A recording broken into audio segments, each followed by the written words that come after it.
Okay, next up is reverse frog pumps on the Smith machine. This is an amazing exercise for glutes, one of our favorite, right? But it is very tricky. If you've never done them, maybe you tried them a few times, but you just can't get it right. We are going to go through on everything, every step, so you can learn how to do them properly, okay? So first, you want to add very little weight. Even 5 pounds is fine.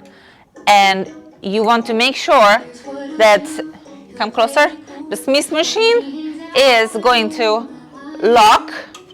So you want to secure it with a mini band. You can use something else. You can use hooks too, but I find it easiest to do it with a mini band.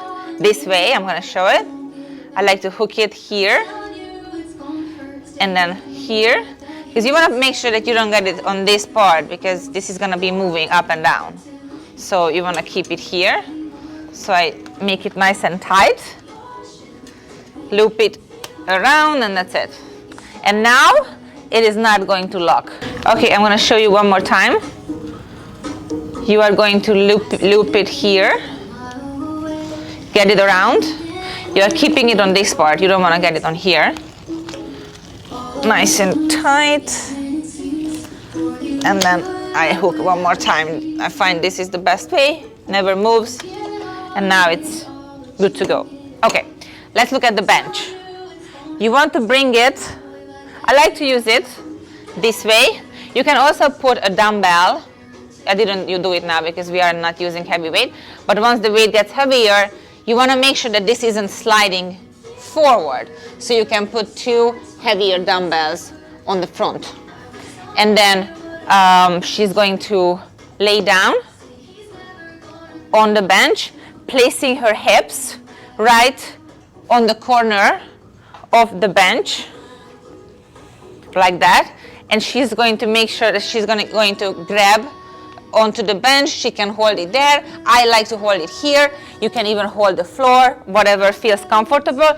What's very important that you need to be very, very stable on the upper body. Upper body isn't moving. You can even tuck your chin a little bit, like that, and then put your head down onto the bench, not looking on the side. Yeah, don't do that. Don't look up, don't do that. Very stable, everything like that. Okay, I'm gonna sneak in here so we can get the proper leg position.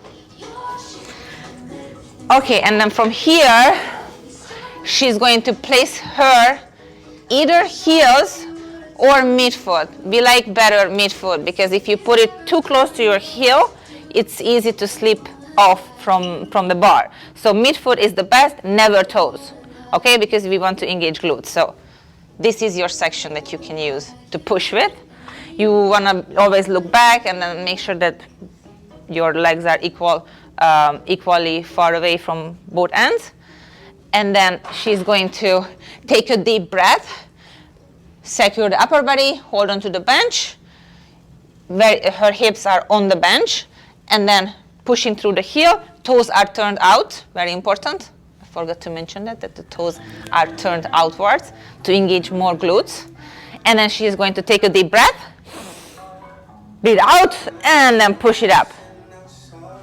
Yes. And then squeezing on the top.